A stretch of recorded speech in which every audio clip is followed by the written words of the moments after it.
લોપની રીતે ઉકેલ મેળવવાનો છે x વત્તા y બરાબર 5 અને 2x માઇનસ 3y બરાબર 4. આપણી પાસે બે સમીકરણ આપેલા છે કે x પ્લસ y બરાબર 5 અને 2x માઇનસ 3y બરાબર 4. હવે આ બેમાંથી લોપ એટલે કોઈ એકને ઉડાડવું. જો એ નિશાની અલગ અલગ છે, ખાલી 3 થી સમીકરણ 1 ને ગુણી નાખો એટલે આખું કેન્સલ થઈ જશે. તો આપણે શું લખી નાખીએ? સમીકરણ 1 ને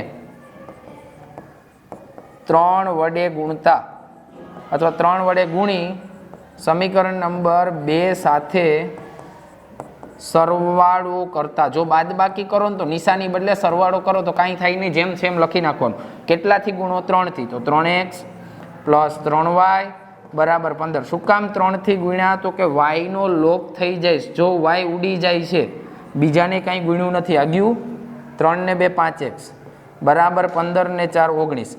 x ને નીચે જ આવવા દો, ઓલા ભાઈ 5 ને, તો x બરાબર 19/5 મળી ગયો. આને તમે પહેલા અથવા બીજા કોઈ પણ એકમાં મૂકી દો. આપણે પહેલામાં મૂકી દઈએ કે x વત્તા y બરાબર 5 ની અંદર x ની જગ્યાએ 19/5 x વત્તા y બરાબર 5 સમીકરણમાં અથવા સમીકરણ 1 માં x બરાબર 19/5 મૂકતા. અહીં ત્યાં આપણે હમણાં મળ્યું, મૂકી દો. ચાલો, તો x ની જગ્યાએ શું મૂકશું? 19/5 પ્લસ y બરાબર 5. આખાને ગુણો તોય વાંધો નહીં, અથવા આમ લખી નાખો 5 માઇનસ 19/5. હવે લસા લ્યો તો પણ વાંધો નહીં.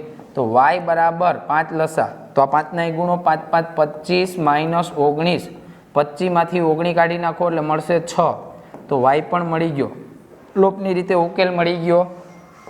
પેલું x, બીજું y. x મળ્યું 19/5, y મળ્યું 6/5.